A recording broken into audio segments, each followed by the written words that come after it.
All right, who do we have in attendance? If you could go into the chat and let us know where you're from.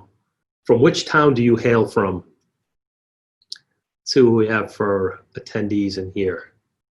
Brenda, Carla, Lena, Eric, Rosanna, Ryan, Ari, Ada. A lot of names that end in the letter A. Well, it's good to see you all here. And if you could, type into the chat right now, please, and tell me how many years have you been in real estate? Type in how many years you've been in real estate. This is going to be an interactive program, so get used to using this chat. Less than one, 17 years, 5 years.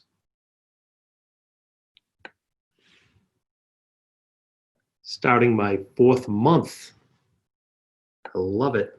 Excellent combination of new people. Sounds good.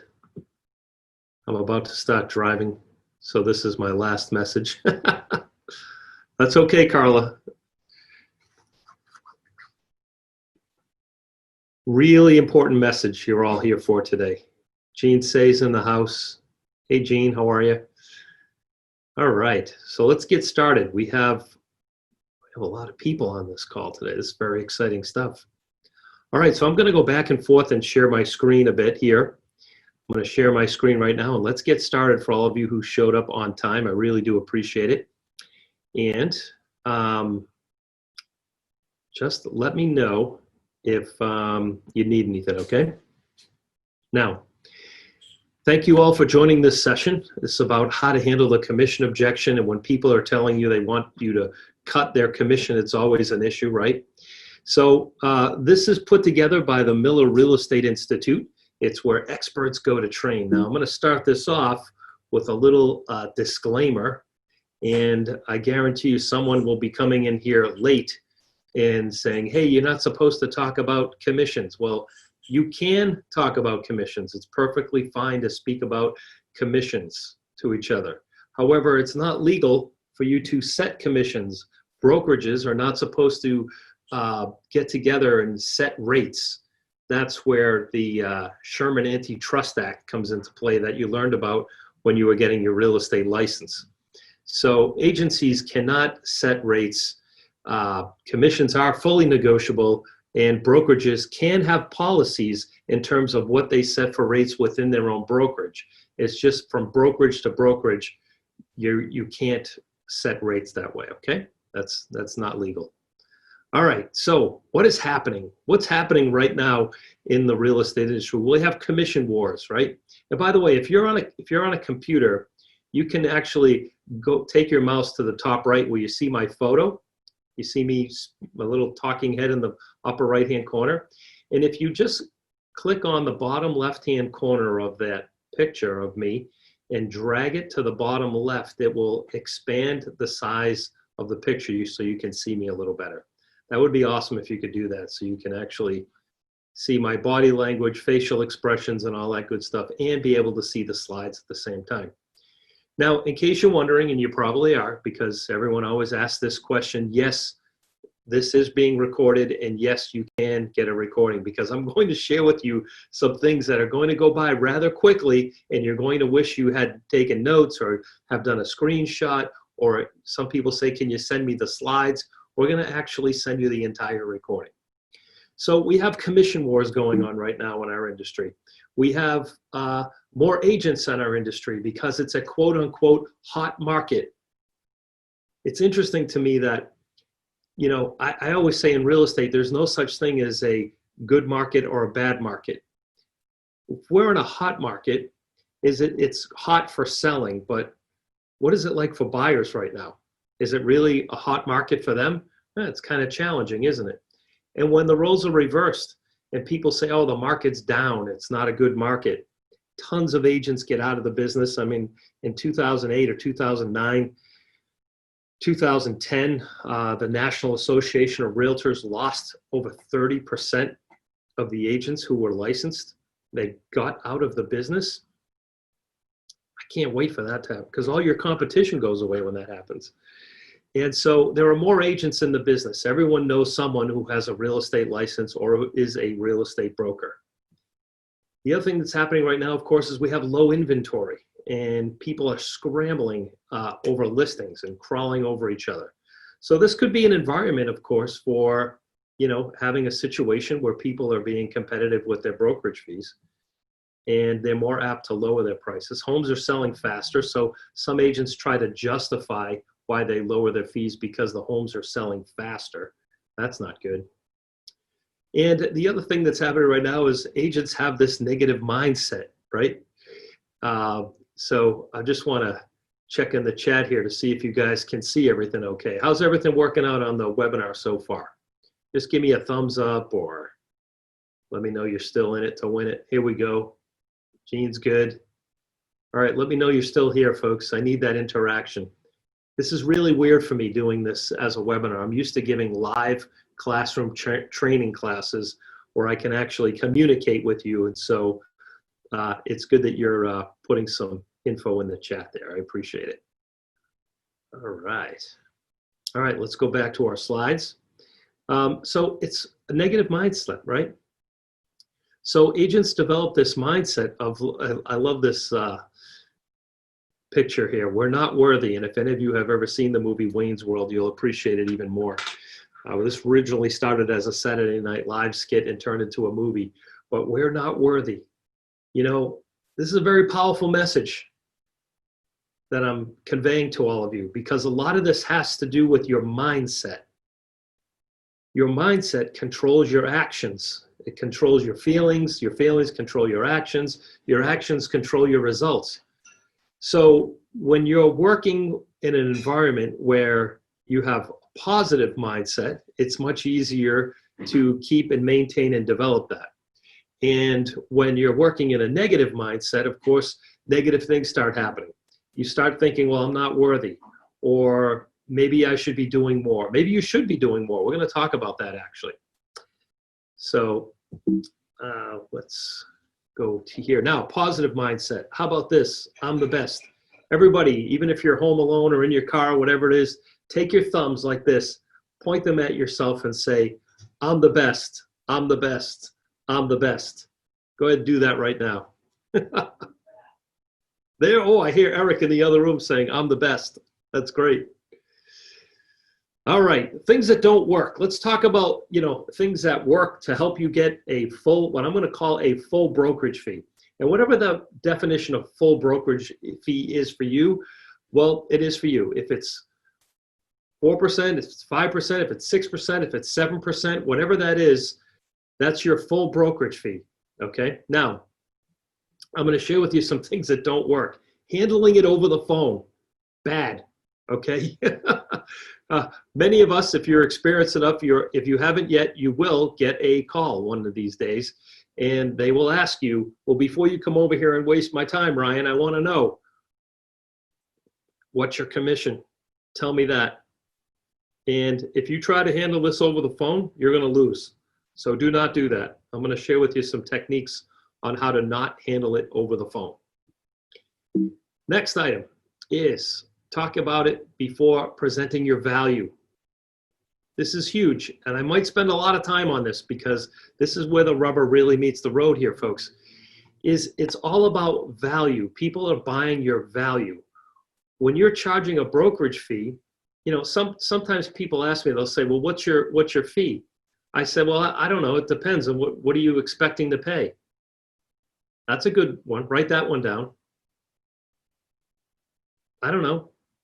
What are you expecting to pay? And then maybe they'll say, I'm not going to pay anything more than 5%. And I say, 5%? Why so high? Why wouldn't you want to pay less than that? I don't understand. And I just kind of reverse it on them and take it away from them. A lot of psychology in there, but we could talk about that later as well. So we're going to talk about it before presenting a value.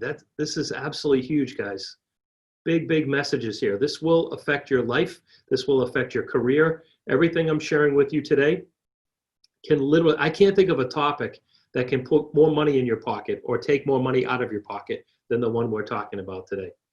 And what's interesting is the agents that charge higher fees, that provide more value, those are the agents that actually get more referrals, and they get more business, and they're busier. How does that happen? When you take the Floyd Wickman course, they teach us in this seminar, in this training, they say, never talk about price until they're sold on you and your company first. Never talk about your brokerage fee until they're sold on you and your company first. So one of the techniques I use, and I'm going to talk a little bit about it now, and I'll talk a little about it later, and that is, so what I teach is that when you're on a listing presentation, while you're presenting to the client what you do and how you do it, and if they're asking you, what's your fee? I said, no, that's not a problem. I have a PowerPoint slide here showing you the value of my company and why you'd want to do business with me and my company. And that's on slide 19. I'm only on slide 5, so I promise I'll get to that. And they always say, okay, fine. Even the people that are the most anxious are fine with that. They usually say, okay, that's no problem. We're going to get to that. And what happens is when you're presenting so much incredible value to the client, I did this one time. I was telling the client what I was going to do to market their home, and I brought out physical representations of what I was going to do with their home.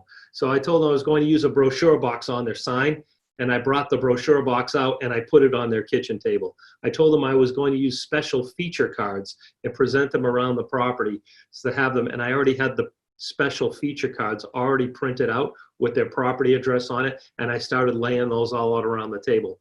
I told them I was going to use a sign that had reflective paint. I took the sign out of my car, leaned it against my car, walked them over to the living room window, had them look out the window so they could see the sign leaning against the car and see how awesome the sign was. Everything that I was doing, color brochures. I had a full color brochure already done and printed out and on their table. And there were a lot more things that you know what all the things are that you can do for marketing. We can do some brainstorming around that in future sessions as well. But the seller literally stood up on her feet and slapped her hands on the kitchen table so hard that it scared the heck out of me. It was a glass round kitchen table. Stood up, slapped her hands on the table and says, wait a minute, how much is all this going to cost me? What do you charge, like 10% or something? And I said, no, I don't actually. It's less than that. So let me continue on, and so don't worry. What I charge is very competitive, and there's a tremendous amount of value here, and I appreciate your enthusiasm. So when you are presenting so well that the client is perceiving that you're going to charge a lot more, and then they see that you're charging less, what's the opposite of what happens? Well, what happens is if you as an agent go in and you start saying all the things that everyone else says, if you start doing the same things that everyone else is doing, if you start handling the objections the same way everyone else handles them, well, you're a commodity. You're just like everyone else. If you're going shopping for a car and you knew the make, model, year, and mileage that you want on that vehicle, and you find 3 or 4 vehicles that meet that criteria, you can shop on price because they're all the same. So when realtors are all the same, consumers have no choice but to shop price. So what are you doing to be different? What are you doing to be extra? What are you doing to be awesome? What are you doing to earn that full commission?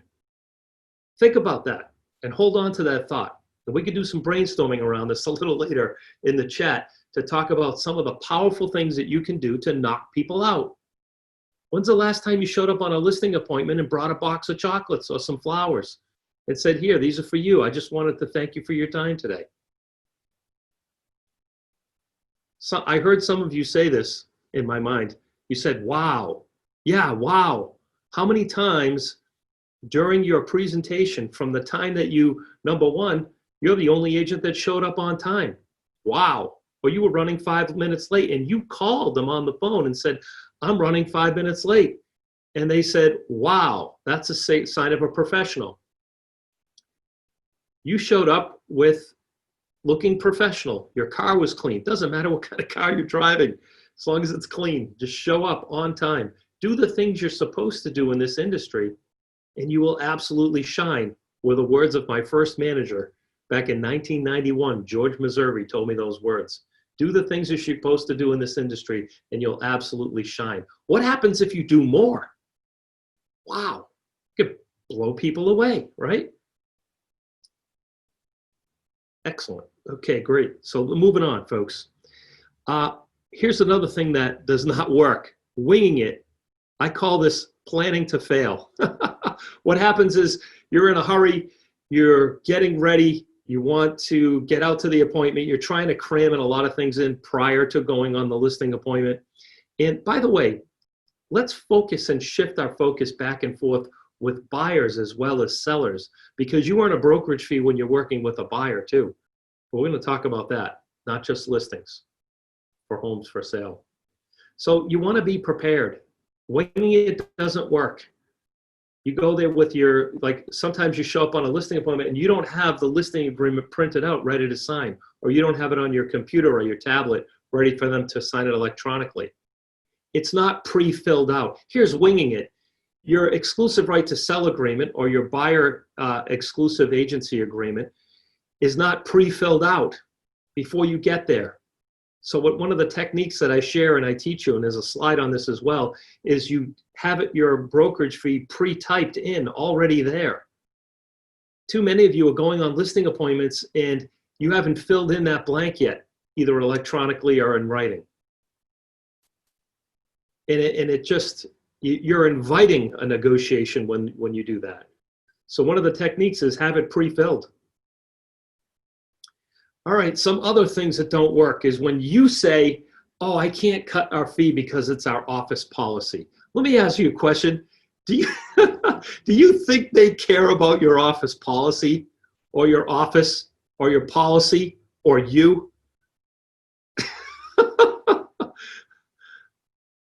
Listen, George also taught me this.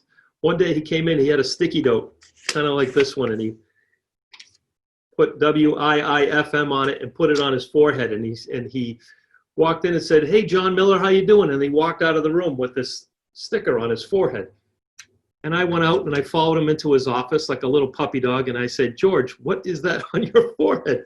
He goes, oh, it's WIIFM. That's the radio station that everyone listens to.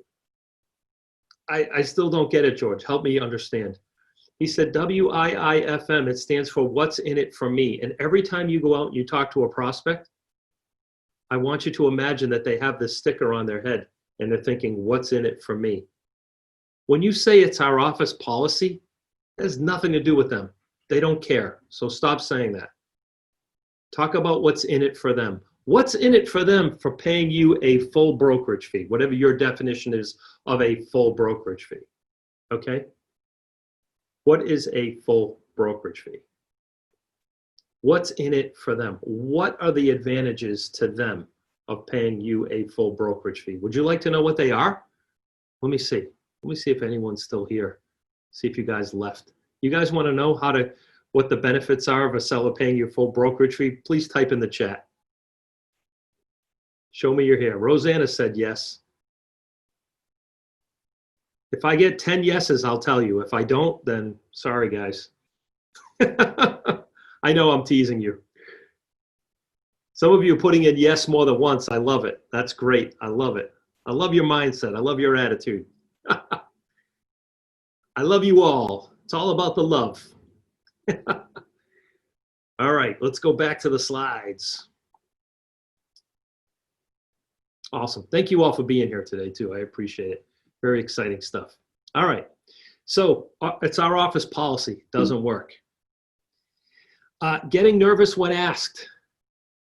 Yeah, it's a little nerve-wracking. But you see, that's a mindset, too. Remember I told you that most of this is mindset. If someone asks you, well, geez, Rosanna, love what you showed us here.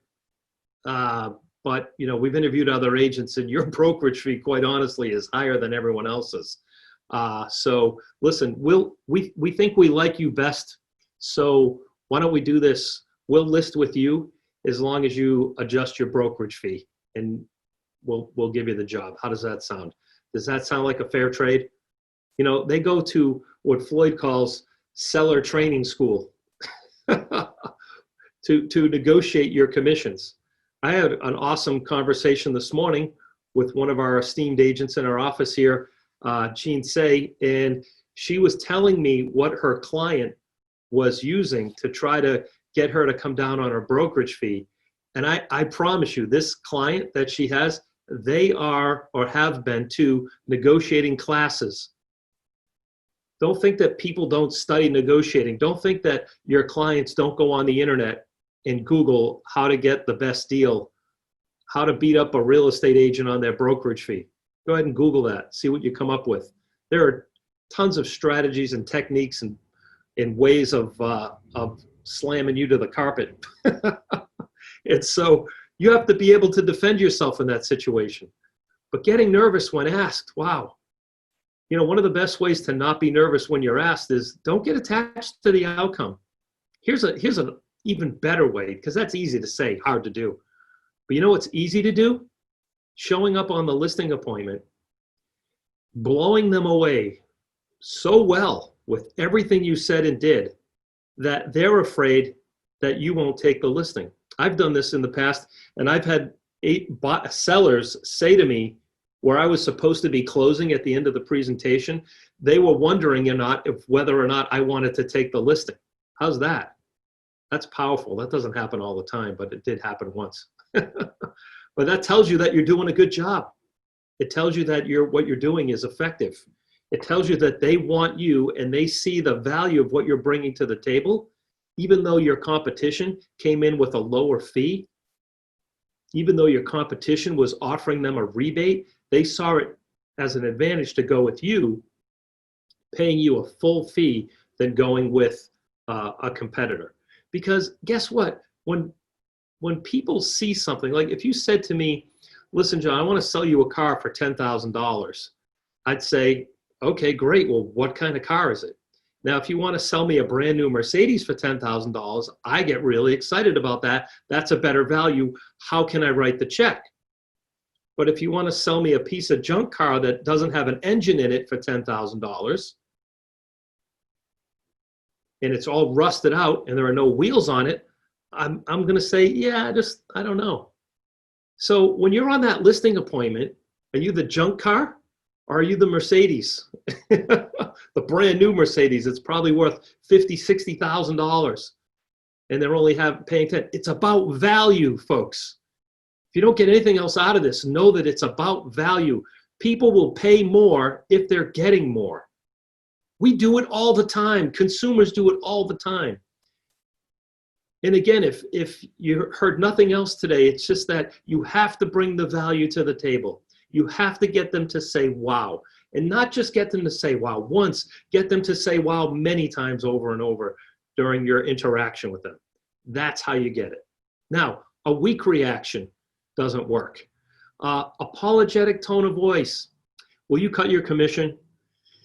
I'm sorry, I can't, I'd love to, but it's just, not working. So things that don't work. Wait, there's more. Oh my gosh, there are more things that don't work. This is amazing. Getting offended and being defensive. Getting offended. It really hurts my feelings, John, when a seller asks me to cut my fee. I mean, I work really hard. Don't they understand? Don't they know? No, they don't understand. They don't know. And it's your job to get them to understand. It's your job to get them to know. Don't blame them. They don't know what they're doing. They're just trying to get a good deal. This isn't in the seminar, but I'll bring this up. Sometimes things will pop in my head. I'll share them with you. So you want to make a note of this. Someone, says to you, they want to cut your commission. And, instead of you getting offended, get excited. Show them the value. Just understand that they don't understand. Help them to understand.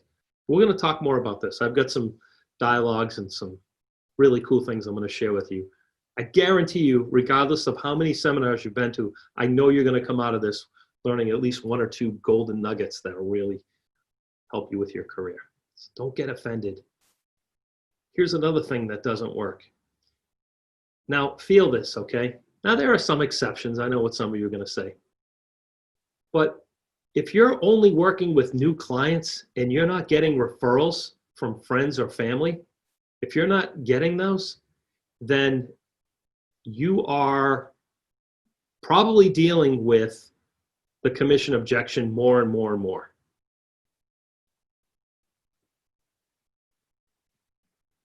Think about this.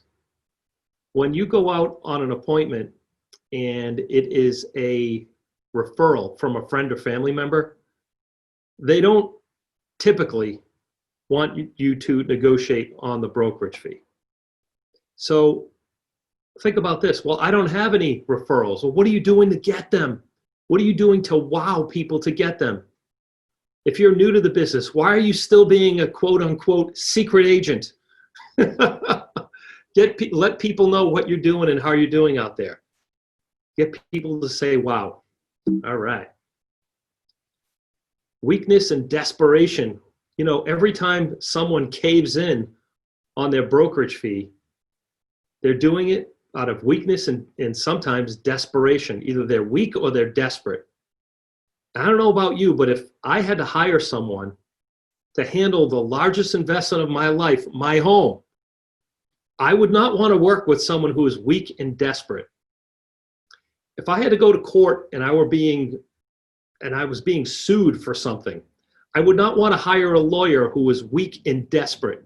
I would not want to hire an attorney who charged the lowest fee. I would want to hire a lawyer who got the best results. You understand this, folks? That's what buyers and sellers are looking at as well. They want the strongest and confident agent. So yeah, that's going to fit into, for some of us, you know, fake it till you make it. Fake being strong, fake being the best until you make it, right? All right, some of the best ways to handle it is before they ask. You know, what I teach in all of my classes, and, you know, if you go to MillerRealEstateInstitute.com, there's a plethora of videos. Yes, I did. I know I use that word again, plethora. There are a plethora of videos there, and you'll see the process and what we use and what we teach and all that good stuff. And what I do is I bring objections up before they ask them. You know, I get to a listing, I get them on a listing presentation, and I'm meeting with the client, and I show them everything I'm doing and how I do it. I show them drone videos, Matterport tours, and guess what they're saying? What 3-letter word do you think they're saying? Put it in the chat right now. What 3-letter word are they saying when they see a Matterport tour? And I'm going to do that for their home. What do you think they're saying? Wow, right? So they're saying wow. And the more times Lena says, oh my God, wow, wowzers. Absolutely. So the more times you can get them to say wow, right? And then I say to them, see, some of you do the opposite of this. Some of you don't bring up the brokerage fee at all. You just hope they won't ask. You just try to bury it, and you hope that they won't say anything about it. And that's what you're hoping will happen. I know what you do. I know what you do because I used to do that. I used to be you. I know. I get it. I get it. So rather than avoiding it, hit it head on and talk about it and bring it up. Sometimes I open with, listen, I'm going to show you what I do and how I do it. I'm going to tell you up front that I do charge more than the average agent, but most of my competitors don't charge as much as I do. Wow. How's that? By the way, every time I've said that, no one ever kicked me out of the house. Instead, they just looked at me with this curious look. And then I say, you're probably wondering how I stay in business, right? And at this point, the wheels are turning and they get it. And I explain to them that because I'm providing more value to the table, The value that I'm going to show you that I bring to the table is going to far exceed the difference of my brokerage fee between what my competitors charge and what I charge. Starting off the presentation with this right away, managing and setting expectations right out of the gate is absolutely huge. So use that next time. Write that one down. Use that next time you're on a listing presentation.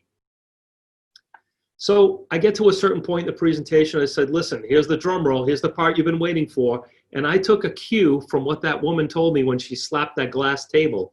Some of the things I learned from my previous clients. And I said, listen, at this point, and sometimes I'll tell the story of the glass table. At this point, people are usually wondering how much I normally charge. And to not keep you in suspense, I'm going to share that with you now and show you how my brokerage fee works. The good news is, based on what I've shared with you, you're probably wondering and thinking, oh my gosh, does this person charge 10% or what? And I'll say that to them. And they don't normally smile when I say that. They're like, yeah, what do you charge? What do you think they're thinking in their head at that point? Go ahead and type a number in the chat. What do you think that they think I'm going to say? Give me some numbers.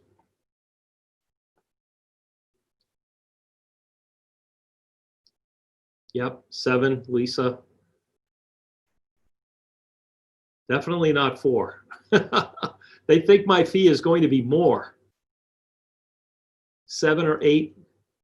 Yeah, you're absolutely 100% right. It's up around 7 or 8% is normally what they think I'm going to charge. Absolutely. So when they think 7, 8, or 10, right? Thank you, Hassan. Hassan thinks I'm worth 10. That's awesome. and I show them 6 when they think it's 7 or 8. They're like, oh, that's not so bad. Oh, that's only 1% more than the last person I met. Or that's only 2% more than the last person I met. That's not so bad. And so what I do is and I'm giving you some words here, so take notes of this as well. I tell the clients, I said, listen, you don't want to hire an agent based on the brokerage fee they charge. You don't want to hire an agent based on the price they give you. You want to hire an agent based on the value. If you were my, Hassan, if you were my cousin and you had moved to South Carolina and you called me on the phone and said, John, I need to hire an agent down here and I know you're an expert in the industry. Could you give me some hints? What do I do? And I would say to you, Hassan, you want to find out what are they going to do to get your home sold. That's the number one question. It's not what do they charge. Because if an agent is doing more to get a home sold, then they're going to attract more buyers. The more buyers they attract, the more it's going to increase the odds of creating an auction-like atmosphere, which in turn will drive your price up higher than the difference between a higher brokerage fee and a lower brokerage fee. Your options are you can hire someone with a lower brokerage fee and they do nothing, or you can hire someone for a full fee and they're going to do everything they possibly can to get every buyer to come into your home. I'll give you another dialogue that I use. This is another bonus. I say to the clients, listen, we are going to do everything anyone could effectively do to get your home sold.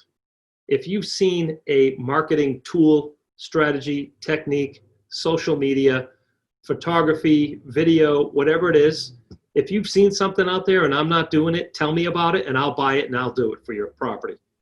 But I've done exhaustive research. I know everything that needs to be done to get your home sold effectively for top dollar. And I'm going to implement all of those things within the first 30 days that the home is on the market. Most of our competitors are asking you to sign a 6-month contract. And so, and what happens is they do one thing 1 month, another thing another month, and then they do a third thing the third month. Our promise is we're going to get everything done within the first 30 days that the home is on the market. Wouldn't that be great? They say, yeah, that would be great. I said, okay, good. See how you can separate yourself from your competition very easily by implementing these techniques and strategies and these dialogues and these ways of coming across in your listing presentations as an expert, someone who truly cares and is providing awesome value. Really makes a huge difference. All right, moving on. So handle it before they ask. Offer insane value. I think I drove that point home pretty well just now. Give them more than what they expect. Sometimes more, never less, right? You've heard that quote. Give them more than they expect. They're expecting you to do what everyone else does. Give them more. Provide that value. Earn the trust by doing. Earn the trust by doing what? Go to the chat real quick right now. Go ahead. This is part of your homework. Your classwork, I should say. And write down, earn their trust by doing what? How can you earn their trust? What are some of the things that you can do from the time you meet them on the phone or online or via text or on email? What can you do to earn their trust? Go ahead and type it in. I need at least four or five responses, please, before we move on. See, if people are getting bored waiting, then, you know, it's your fault because you haven't typed anything in. Need a couple more. Come on, let's go. Type it in. Eric says, doing what you say you will do. How many of you agree with that? Give that a thumbs up. Be prepared and do your homework. Brianna Mahoney, you're awesome. I love it. That's fantastic. Jean says, educate them on value. Yes, very, very true. Email them a pre-listing package and a look forward to meeting you email. Well, that's different. That's exciting. That's good, Rosanna. Rosanna Sampson, very good. Ada says, always do what you promised. Yes. Hassan, stay on course. Absolutely. Go above their expectations. James Kittredge, great job. Good to see you here, James. Go above all expectations. Here's the thing. They're expecting you to be on time. And when we show up late, or if we show up late without a phone call, we're ruining that trust. It's coming down, you know. It's going down. There's no such thing as fashionably late. It's not fashionable to be late. I don't know whoever came up with that one. Now, let me ask you this and type in the chat right now. Is it okay to be early? I want to get your opinion on this. Is it okay to show up early for an appointment? Yes or no? Type it in. Let me rephrase it. Is it okay to show up early and knock on the door?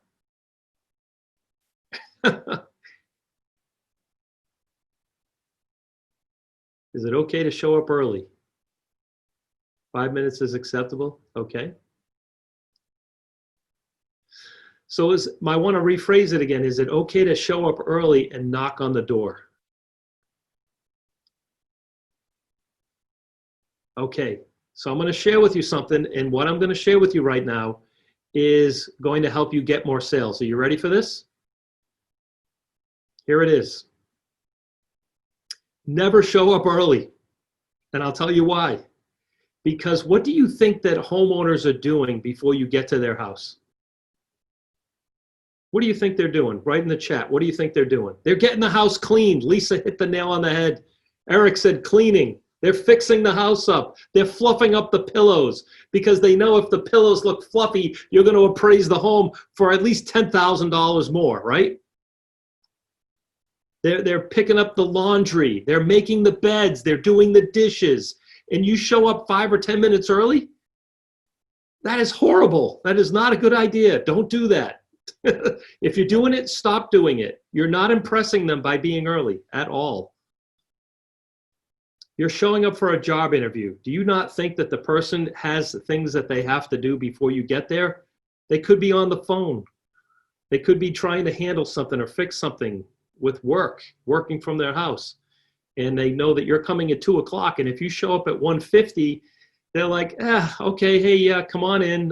Here, have a seat. I've got to do a couple of more things before I have to go upstairs and make a few more beds before I show you that.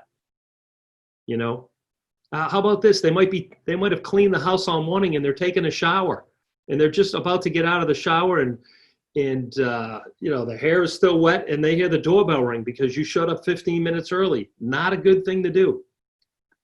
So listen, I'm so detailed on this is that I show up early on the street. I don't even pull into the driveway until 1 minute before, and then I get out of the car and I'm literally ringing the doorbell at exactly the time. And I can't tell you how many compliments I've received by just doing that one act. And you're creating and building more trust with the client because you already met their expectations. In fact, because everyone else was late and some people showed up early, you've exceeded their expectations.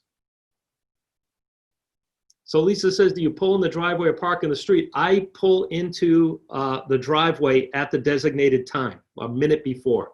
But I'll stay on the street because I think it's kind of weird to be parked in someone's driveway and just hanging out there and sitting there checking your phone for 10 or 15 minutes because they're looking out the window thinking, who is that? And why are they here? And if it's the realtor, they're early and I wonder what they're doing and blah, blah, blah. So it's the same thing when you're done with a listing appointment. Don't hang out in their driveway checking your voicemail and emails for 10 or 15 minutes. Go out onto the street and do that. Get out of their face. Okay, really important. There's a lot of psychological reasons why I do what I do and say what I say and teach what I teach.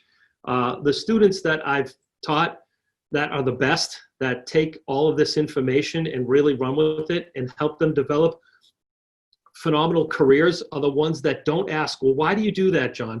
They just do it. They're like, all right, well, apparently it works. It's working for other people. I'm just going to do it. So take some of this information that I'm giving you and just run with it. All right. So earn their trust by doing what? Doing what you're saying you're going to do, sometimes more and never less. How about this? How about you just got the listing and you say to them, listen, I'm going to have the sign in the yard as soon as possible. What the heck does that mean? Don't be vague in general. If you know that it's going to take 3 days for the sign to be delivered, tell them 5. You know, the sign will be in the yard within 5 days, and then it shows up in 3. Wow, they're pleasantly surprised. But don't tell them 3 because what if it's 4? What if they get stuck? What if they get delayed? You follow me on this? Earn their trust by, you know, showing up on time, doing what you're saying you're going to do, being prepared, all the things that you guys had listed earlier. Very, very, very important.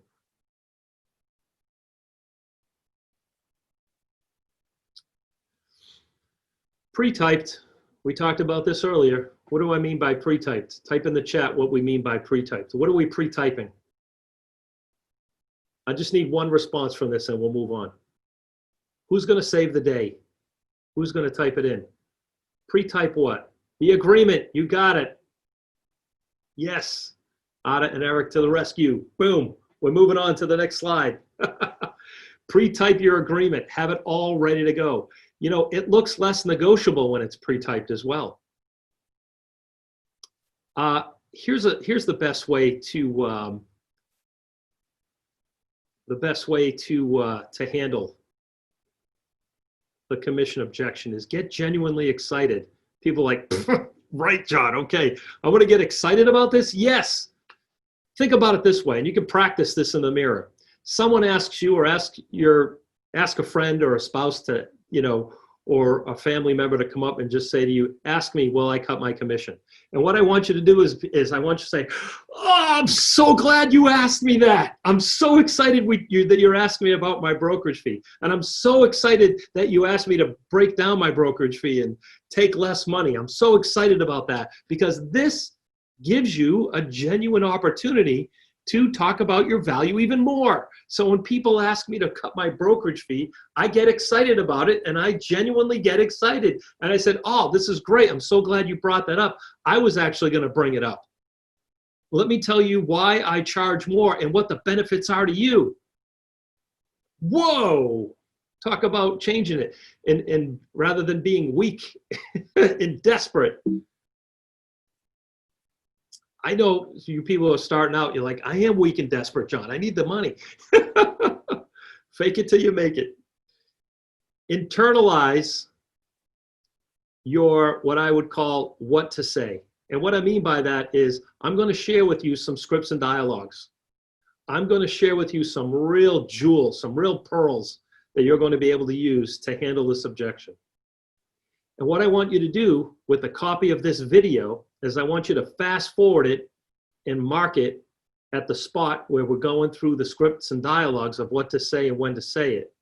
And I want you to play those back to yourself every single day. Maybe record them on the memos section of your phone, right? Record it on your phone and then play it in the car on your way to the appointment. Internalize, internalize, internalize. So here's the scoop. Back in the mid-90s, my brokerage fee, I can tell you what it was 7%. That was my fee for service when I was listing properties for sale. And I would get it almost every time. Not 100%, but I might lose 1 out of 10 because of the brokerage fee. And this was getting so much attention in the real estate community that I was asked by a competing broker if I would go to her office and teach her agents how it was that I was doing this. How was it that one person's getting 7% when people are arguing and fighting over less? And so I went in and I shared my scripts and dialogues and what I was saying and what I was doing. And I gave a 1-hour seminar to this group of very professional, seasoned agents, and it was very well received. Well, that afternoon, you know, when you teach something, you do a lot of preparation. And by the way, if you want to learn something really well, what do? You teach it. So I thought this was an opportunity for me to learn it even more than I already know. I go on a listing appointment, folks, okay? And when I get out on this appointment, I'm going to get a little more face-to-face with you right now. When I go out onto this appointment, I go through my presentation. The husband and wife are sitting at the other end of the table, and they ask me the dreaded question. All right, John, well, you got to cut your fee. And I gave them a dialogue. And they said, very friendly, very nice about it. Well, John, that's all well and good, but really you need to adjust your brokerage fee if we're going to hire you to sell this property. And I gave them another one. So I went through 5 different commission handling objections. I had them all fresh in my mind, remember? Because I had just practiced and taught them. So he says to me, so he asked me again a 6th time, and I gave the dialogue.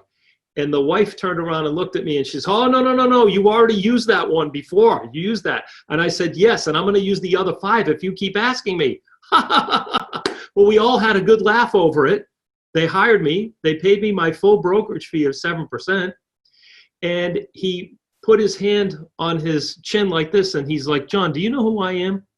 And I said, what do you mean by that? You know, you're Mr. Smith, whatever his last name was. He goes, I happen to own this car dealership in town here, and I've been in the sales industry my whole life. And he looked at me and he smiled, and he looked at his wife, and they looked at each other, and at the same time they said, he's good. What were they doing in that scenario, folks? Type in the chat. What were they actually doing? Were they looking for a weak agent? Were they looking for someone who would cut their fee just to get the job? Yeah, Ryan said it. Thank you, Ryan, for participating. They were testing me. You don't think that sometimes when someone says, will you cut your fee? And you say yes, and then you don't get the listing, or you do get the listing, they were going to refer you to their friends and family, but now they're not. They were going to give you the listing. Now they're not. Because we're weak and desperate. We did not come across strong. Think about this, guys. They're testing you. They want someone strong. If you're going to handle your own money that way, how are you going to handle their money? They were very happy to hire me. Imagine that. Know your scripts and dialogues. Know what to say, when to say it. It'll give you the confidence of moving forward. All right. So internalize what you say. Here's one. Wake up, folks. That's it. If you're sleeping, wake up. You don't need coffee right now because I'm going to give you some things that will wake you up. Clients know less equals less. I know that when I go to a restaurant and I buy the cheapest meal, that I'm probably going to get the least quality nutrition and not the best experience.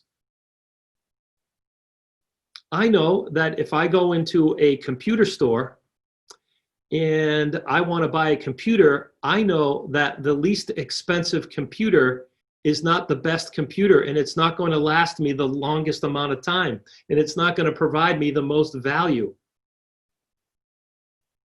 I know that when I buy an automobile, that if I buy the cheapest car that I could possibly find, that it's not probably going to get me from A to B efficiently and on time and reliably. Do you think that by being the cheapest real estate agent, that the vast majority of the clients are going to think that you're going to get them through the real estate transaction effectively? That you're going to get them the most amount of money for their home? Do you really think they think that? Listen, I know there are exceptions out there. I know there are consumers out there that regardless of what you say and do and how much value you bring to the table, they just refuse to pay the retail price, right? No matter what. And those are the people that will suffer. Those are the people that will end up with a weak agent, and they will end up netting less money in their pocket. Listen, for now until there are always going to be for sale by owners out there, always. And they say, I sold my home myself. And I'm thinking to myself, yeah, but for how much? You follow me on this, folks? They already know that less is less. So you go in with less money, go in with more money. I have a challenge for all of you right now. I tell you what, I'll buy you lunch. If you show me that you have that you've increased your brokerage fee, I'll buy lunch and I'll give you a free 1-hour coaching session. How's that? You just show me an exclusive right to sell agreement that's higher than your average, whatever your average is, and make it higher. And that's my promise to you. Brianna says I'm in. Going for 5. All right. Well, if you have to show me a few 4s first before I believe you go up to 5. That's fine. I'm totally for it, Brianna. That's awesome. Thank you for participating too. I appreciate it. And listen, I'm going to give you the tools to make this happen. If I haven't already, I'm going to give you even more. I'm going to deliver more than you expect today. Isn't that exciting? Practice what you preach, John. Again, they get what they pay for. Listen, wake up, folks. This is under the wake up category. Wake up. You are a negotiator and a marketer. You're not a door opener. You're not a lockbox putter-oner. You're not a photographer. You're not a all those other things. You follow me? Sometimes you need to educate the clients and let them know what you are. I do this all the time. I constantly remind people when I first meet with them. I say, listen, when you hire me, you're not hiring me to come to your house and open your door. You can do that yourself. We can pay someone to do that. That's easy. That's a simple thing. You want to hire me for my ability to negotiate higher price on your home and to effectively market your home. Because if I can effectively market your home, I can get more buyers interested in your home. The more buyers that are interested in your home, the more it increases the odds we'll create an auction-like atmosphere, get multiple offers on the property, be able to get it sold sooner and for more money. Does that make sense? And they go, yes. I said, okay, so what am I? And I'll remind them, I'm a negotiator and I'm a marketer. Okay, this is how I earn my fee. I earn my brokerage fee by doing those two things. And if I do them extremely well, you'll refer your friends and family to me. Listen, you need to change your mindset first so you can change the mindset of the sellers that you're out there working with. And you know what I'm doing right now? I'm using every psychological selling skill possible to get you to believe in yourself right now. I am your cheerleader. I'm your coach. I'm your Jiminy Cricket. I'm out there saying, yeah, you can do this. You can do this. You just have to shift your mindset. A lot of this is the first time you're hearing any of these things before, and you're kind of blown away. You're like, wow. So again, I would encourage you to go back and watch the recording. Repetition is the mother of learning. The only thing I'm going to be able to do in this webinar right now is bring it to the surface, is bring it to your attention. But I can't change your habits in a 1.5-hour webinar. I can't change your habits. I can't change your mindset in a short webinar. That's something you have to work on yourself through repetition. All right, wake up. What's the difference? People want to know. Like, if you're not different, you're not worth more. Come on and say it with me. If I'm not different, I'm not worth more. Different is good. Stop doing what everyone else is doing. If everyone else is doing open houses, stop doing open houses. I can't tell you how many people right now with COVID virus and everything else, the consumers, the sellers are literally saying to me, you know, by the way, here's my reaction when they say, well, do you do open houses? And I look at them and I say to them, some of you say, oh, yes, I'll do an open house for you, no problem. And I'm going to do it this way. And I'm going to have booties here. And I'm going to have masks and gloves and blah, blah, blah, blah. Here's what I say. You ready? What do you think I say? Type in the chat. What do you think I say when they say, do you do open houses? What do you think I say? Lisa. No, I don't. Of course, I know you were. What do you think I say? Jean says she thinks I say no. Mimosa says virtual open houses. I like that, Mimosa. I do that. You could do a Matterport tour. Spend a few $100 on a Matterport tour and get that done. Ada says it depends, right? Here's what I say. You ready? I'm going to tell you what I say. I say, do you want me to do open houses? And you know what the vast majority of people are telling me now? No, I don't want to do open houses. I was curious if you do them.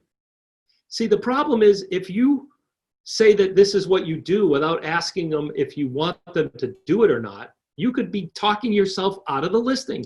So all of my competitors who showed up before me who said, hey, this is part of my marketing plan. I'm very proud of this. Let me show you. I do open houses. This is the way I handle them. This is how I market them. This is how I bring them in. This is what I do, how I do it, boom, boom, boom, boom, boom.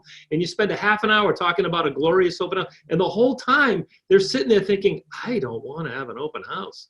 I don't want strangers that I don't even know coming in off the street into my house. I got to wipe down all my doorknobs with Lysol now. You know, what I tell consumers is that, you know, I tell them facts and information.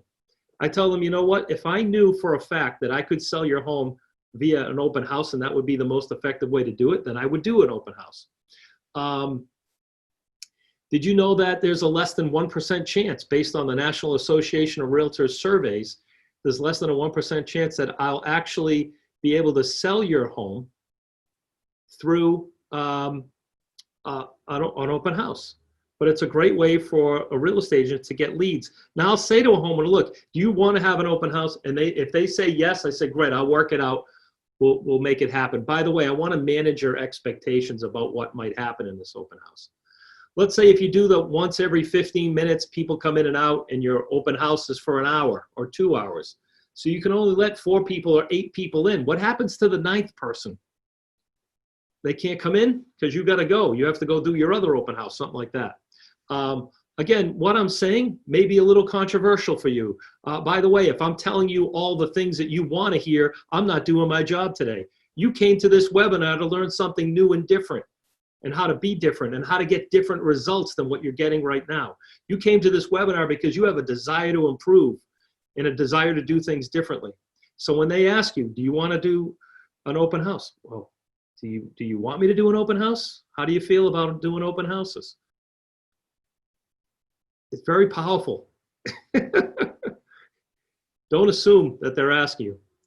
All right, now, what's the difference between 5 and 6%? Let's say that a house is worth $100,000. Type in the chat, what's the difference between 5% versus 6%?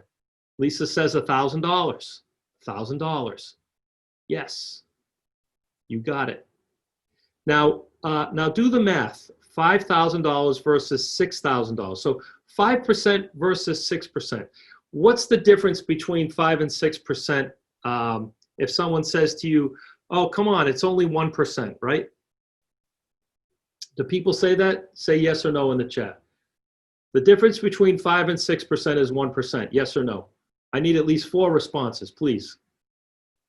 The difference between 5 and 6% is 1%. Yes or no? I've got 1 yes. Another yes. I need 2 more responses. Yes or no? No. Oh, Eric. Eric says no, it's closer to 20. What is he talking about? 20 to 30%? What are these people do? Last time I did math, if I take 6 minus 5, it's 1%. What are these people talking about? They must have attended previous classes I had. Listen, gang, do the math. What's the percentage difference now? That was a trick question. I fooled you. But I did it to make a point. I wanted to really drive this point home for you, okay? Sorry for faking you out. Do the math. What's the difference between $5,000 and $6,000? How much more is it? Can I tell you? If you do the math, go ahead. Someone do the math and type it up there. It's less than 20.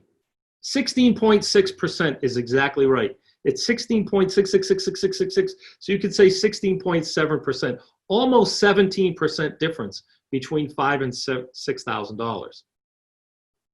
So the next time a homeowner says to you, come on, it's only 1%, it's not. It's 17% difference. And by the way, this math works whether it's a $1 million home, $500,000 house, $250,000 property. It's still 16.6% is the difference of your brokerage fee between 5 and 6, or 6 and 7, or 4 and 5, or 8 and 9, whatever it is you choose to use for your full brokerage fee. So many of you who have been doing less and charging less, you're not doing yourself a service here. You're literally discounting your fee 16.6%.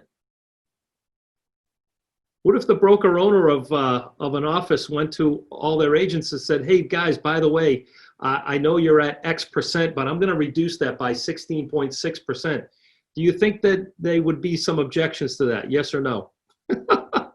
What if you had a real job, like some of your clients have, a real job, and they go to work and they said, hey, by the way, I'm going to charge you, I'm going to dock your pay 16.6%, but I still want you to go to work and be enthusiastic and do a great job this week. Isn't that exciting? But we just see what I'm doing here. Goes back to mindset again. I'm adjusting your mindset. You justify in your mind by saying one thing to yourself. You say, oh, listen, it's only 1%. It's not. It's 16.6%. Now, do the math. Wake up. Know your value. Make a stand. Stand up for yourself. How about this? Here's something I want you to wake up to and listen to this. Your last brokerage fee that you collected pays for your future marketing. I say this to people. This is where that thought came from. I said, listen, if I didn't charge what I charge right now to my previous clients, I wouldn't have the money today to reinvest in the marketing of your property. Do you see how my business works? And part of this goes into my explanation that, listen, I'm going to invest thousands of dollars in the marketing of your property, and there's no guarantee that it's going to sell. If you notice, the agreement I have for you is called a performance agreement. I only get paid when and if your property sells. So please, keep that in mind. You think you're acting like you're taking a risk hiring me? As far as I'm looking at sitting at this table right here, the only one sitting at this table taking a risk is me. Would you agree? You don't have to spend any money.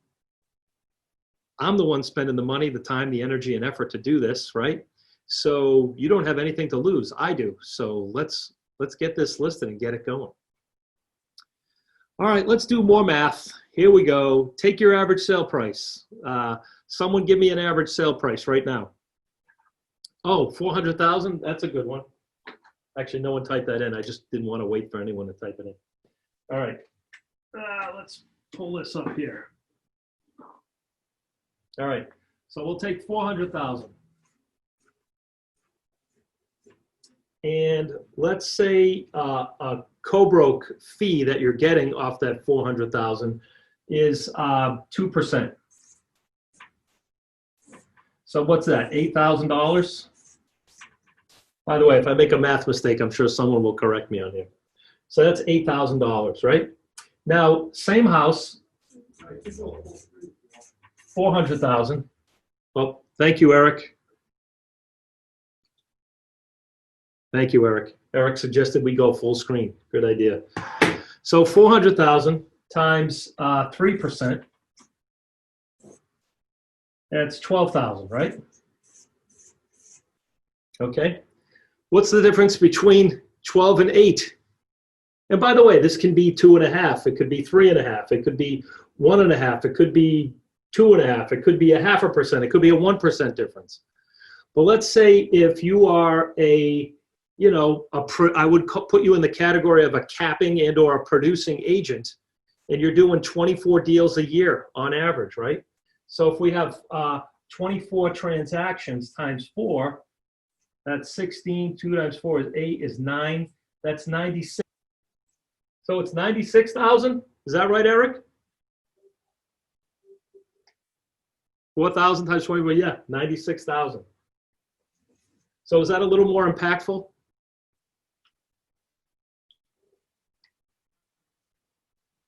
Any responses to this at all? Hello.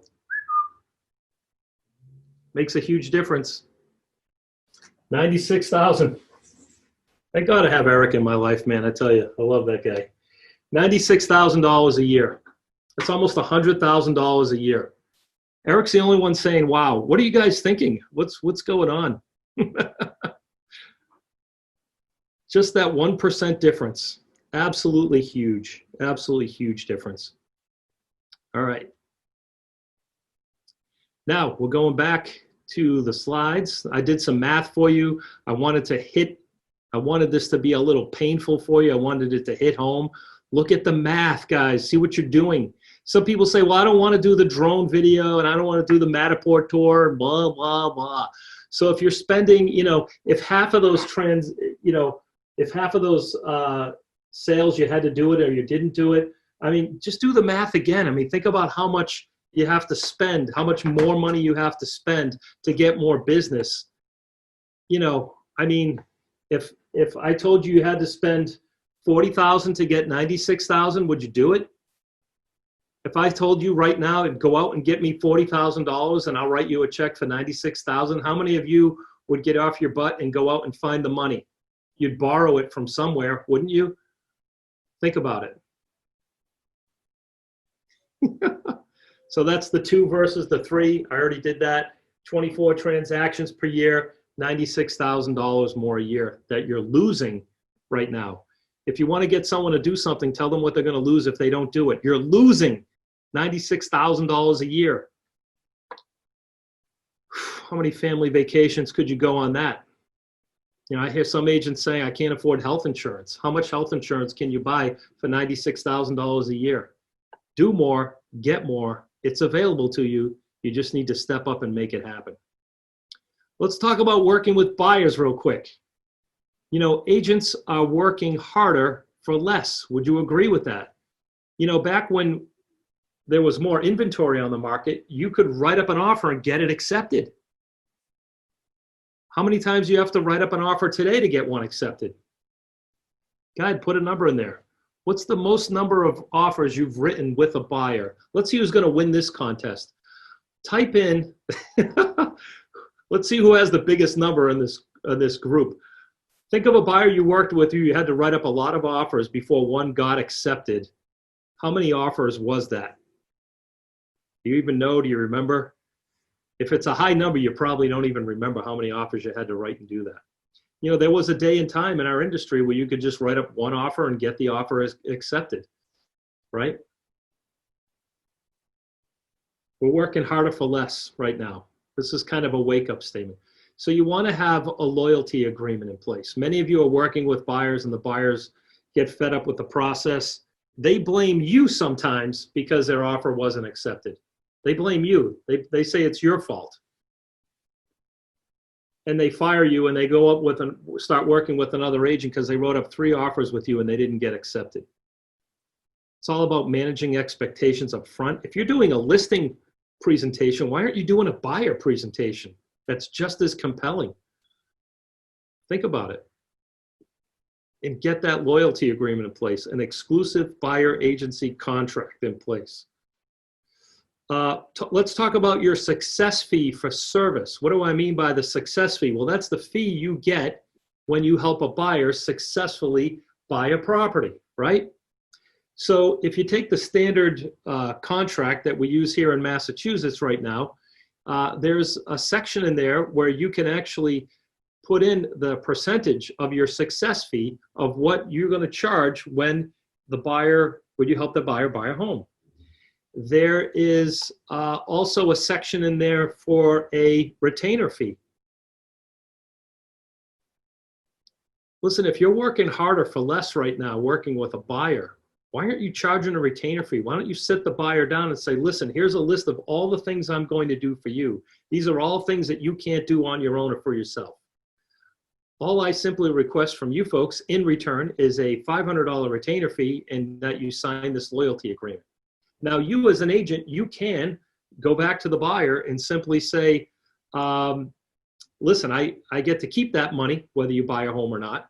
Or you could turn around and say, I'll reimburse you this $500 upon a successful sale or completion of the sale.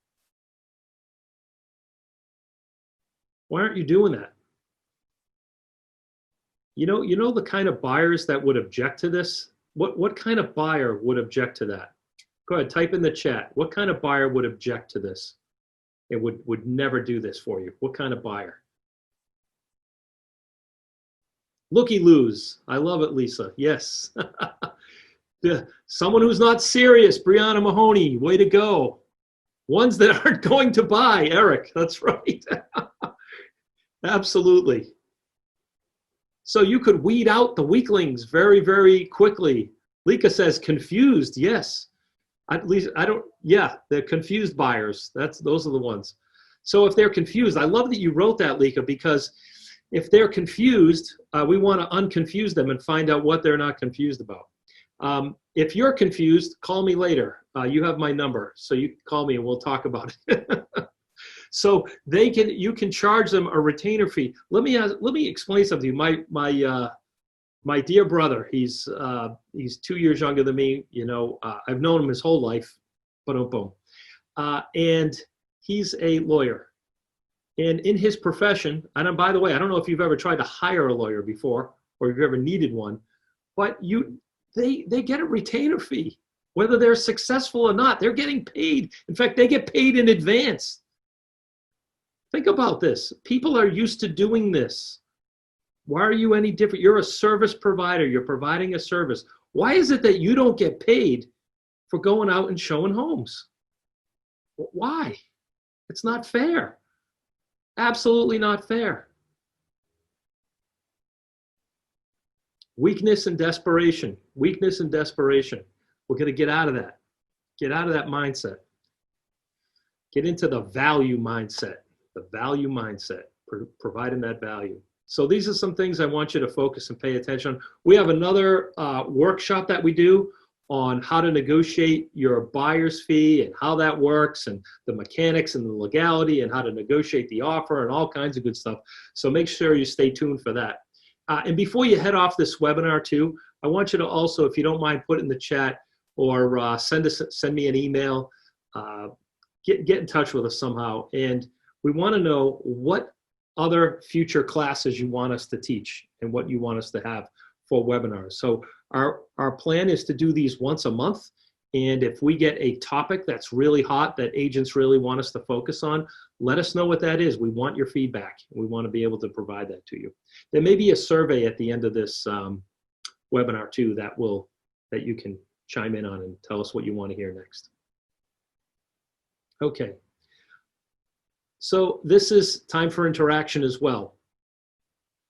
Why is it better for your client to pay you a higher than average brokerage fee, or to pay, I shouldn't say that, well, it's okay for me to say that, or higher than average brokerage fee, or why is it best for your client to pay you your full brokerage fee? Type in the chat, please.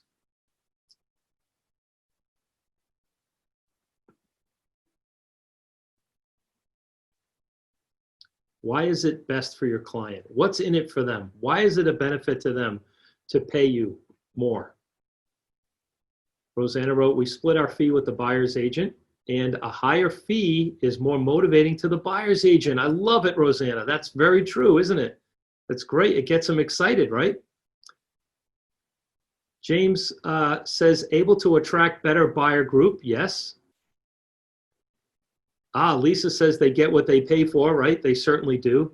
Jean says, because I am the best. Yes, Jean, I'm the best. And I will get more money for my seller clients and save more money for my buyer clients. Yes, you will. I know you will. Lika, I like it. I pay complete attention. Yes, you do. Lika, you're awesome, by the way. You're good. I enjoyed our conversations yesterday. That was all good questions you had, and I'm so glad you picked up the phone and called me. We had some really good good things. You're busy. You're doing things. You're making things happen. That's great. If agents don't have questions for me, it might be because they're not doing as much as they could, or maybe they can be doing more. Or maybe you're just doing well. That's awesome. Eric says, to get the best possible marketing and ultimately the best price. Yes, Eric, very true. Better marketing, that's right. And better marketing equals more prospects equal more money, right, guys? Absolutely. So thank you all for chiming in on that. I really appreciate it. Really good stuff. All right. Now, remember, go ahead and read this out loud, even though no one can hear you right now. The seller pays the commissions in direct proportion to the services that they receive.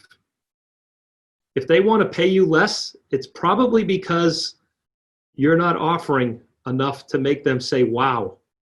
So if this keeps happening to you, think, Zig Ziglar says when one finger is pointing at the problem, there's three more pointing at the real source of the problem right here. Right?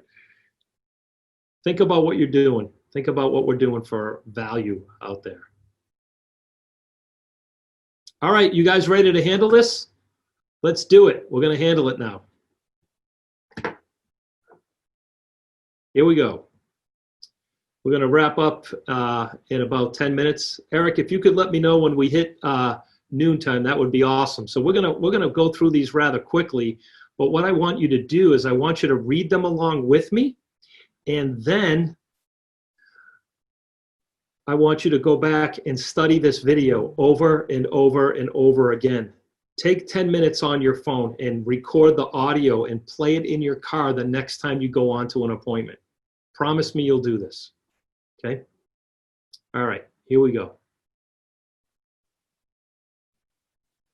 This is one dialogue these are all dialogues I use, by the way. I've used them before, I use them now. They're things that I say in addition to what I've already shared with you earlier.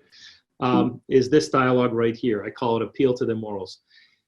I say to the client, listen, let's imagine that when you go to work tomorrow, your boss asks you to take a cut in pay and still work as hard as you do now. How would you feel?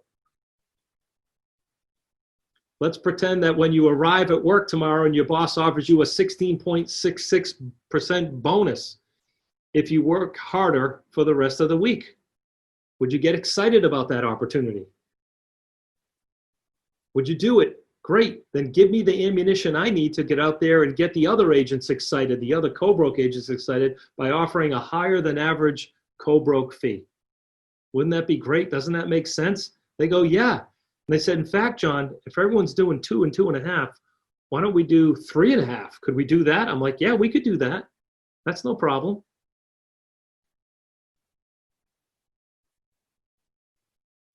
Here's another one I have. It's called the MLS co-broke fee, very similar to what we just talked about. You see, real estate agents are real people. They have families to provide for. They have mortgages to pay. They have the same types of bills and responsibilities that everyone else does. Doesn't it make sense that agents will work harder if you just give them a reason to do so? Doesn't that make sense? Some of you are saying, wow, that's a good one right now. Thank you for that. I appreciate it. On their behalf, Mr. and Mrs. Seller, if I negotiate my own money that way, what do you think I'm apt to do with yours? Let me ask you this. Would you prefer to hire an agent who's going to negotiate your price down when an offer comes in, or is going to negotiate the buyer's price up? You see, Mr. and Mrs. Seller, there's 3 different types of agents out there in the market. I don't know if you know who they are. There's a buyer's agent who negotiates for the buyer. There's the listing agent who negotiates for the seller. And then there's the agent. The third one is the agent who works for themselves. Their job is to negotiate your price down, the buyer's price up. They're just trying to put the deal together, right? And so I'm not that agent. I'm a listing agent. I'm going to work hard to get you the most amount of money. Does that make sense? Great. All you need to do now is simply sign this form right here, and we'll get the sign in the yard in a few days. Okay? Yeah. Any other questions? No? Okay, great. Let's do this. Let's make it happen. Negotiating skills. If I negotiate the buyer's price up just 1%, then that would more than make up the difference between my fee and another agent's, wouldn't it? So again, you can adjust that number. Let's say your fee is 1% different and you can adjust it 2%. Let's say you're new to the business and you don't have a track record. You can back this up by saying, look, let me show you some stats. You see, my office on average is getting 1.72% more money for our listings than the board average. Here are some stats from the multiple listing service I can share with you to show you this. So in our office, because I'm new, I don't have my own track record. I use my office's track record. If you are an agent, compare your stats to the board stats, and if they're higher, use them. If they're not, then you need to get new stats. Okay, guys? And show them that you can get more, but they can get more by paying more. If you pay a little more and I get you a lot more, wouldn't that be in your best interest? Of course it would. And that's through just using good negotiating skills. I love this. You go on an appointment, and the last time I sold a house, or no, excuse me, let's say it's an expired or for sale by owner that became an expired listing, and they always come back and they say, well, listen, the last agent only charged me X%. Here's what I love to say. No, he didn't. He charged you 0% because he didn't get the house sold. After you show your value, it's at this point in my presentation, I shared this one with you earlier. This is great. It's at this point in my presentation that most of my clients get nervous and assume I charge 10% because I provide greater services and better results. Well, the good news is I only charge this. Boom. And they say, oh, whew, okay, that's not too, all right, that's reasonable. It's more than everyone else's, but it's reasonable. Getting what you pay for. Isn't it true that better doctors, attorneys, accountants charge higher fees because they deliver better results? By the way, Mr. and Mrs. Seller, what do you do for work? Isn't it true? Yes, it is true. It's only 1%, right? We talked about this earlier as well. How about this? If that one, Lisa made up a point, she goes, could that work against you? And here's how I spin that around a bit, Lisa. I say, listen, if the 1% difference is so important to you, why don't we do this? I don't mind. Let's raise the price 1% and have me work that much harder to get you full price for the property. Heck, let's raise it 2%. And some of you saying, well, if we raise it too high, won't it not appraise? What if it doesn't sell? Blah, blah, blah. Different issue, different topic, different time, different market. There are markets when you can't raise it 1% or you'll never sell the property. I get it. We're not in that market. We're not going to be in that market for a long time. This is 2020 if you're watching this video in the future. Working with buyers. Agents working harder for less. Loyalty agreement. We already went through this. Sorry, I snuck that in twice. Seize the opportunity. When a seller asks you to negotiate your fee, I did talk to text on this. That's too funny. I'm just seeing this mistake now. I said seize, like S-E-I-Z-E. So I have to get in there and change that. When a seller asks you to negotiate your fee, seize the golden opportunity you've been given to negotiate a higher fee, a bonus for the selling agent, or both. They're giving you, when they come up with that objection, just completely turn it around 180 degrees. Go the other direction with it. And remember this, a lower fee is never synonymous with greater value, ever. 4 last points I want to cover. Clients don't want you to give away your profit. They really don't. The good people, the nice people, the decent people, the ones that give you referrals, the ones that love you, the ones that care about you, the ones that trust you, the ones that really want to see you do well, the nice people in the world. They don't want to see you give your profits away. And by the way, that makes up for more than 95% of the people in the world. And by the way, there are only 10 really mean, horrible people in the world. Only 10 of them. Now, they move around a lot, okay? But there's only 10 of them. Second point, you need to earn blank amount of dollars a year so you're not living out of balance. Listen, guys, there may not be Social Security for some of us when we go to retire. There's always the threat of that looming over our head. And even if they do pay it, it's just less and less as the cost of living gets higher and higher. It's not a plan. It's not a good plan. You need X amount of dollars so that you can have some family vacations. You need X amount of dollars to do the things that you need to do in your life. You need X amount of dollars, heck, just to stay in real estate. You need X amount of dollars to justify why you quit your real job and went into real estate full time. So stop living out of balance. Look at $96,000. I mean, if this was from 2.5 to 3 or from 2 to 2.5, it would be half of $96,000. Would that be good? What could you do with an extra? I mean, think about it. Think about how your life would change if you just change your mindset. Thank God you stayed in this webinar as long as you did. This is awesome. Number 3, the best way to protect your commission is to provide outstanding value. I really drove that point home very hard today, and I hope you really got that point. And you are better off to turn them down than to let yourself down. Think about that. And I was talking to Gene earlier today, and I said, geez, you know, when they ask you to do that and you're thinking about doing it, does it make you feel dirty? It just feels gross, like, oh my God, I got to cut my fee. It's not good. You're better off to turn them down than let yourself down. All right, gang, you got this. Think about this. I'm going to leave you with this motivating thought. There are people less qualified than you doing the things that you want to do simply because they decided to believe in themselves. Period. Cut and dry. That's it. So I want to thank you all. I want to take this last minute to thank you all for joining us today. We're going to end right on time. And I just want you to know that I deeply appreciate each and every one of you. If you get loopy, if you need some help, it doesn't matter where you are, what part of the country you're from, or what you're doing, or how you're doing it. I really do sincerely enjoy helping agents out because I was where you are right now. They often say that you often teach that which you needed to learn the most. So thank you all tremendously for being here. I really appreciate each and every one of you, and enjoy the day, and look forward to seeing you on the next Miller Real Estate Institute group training. Take care.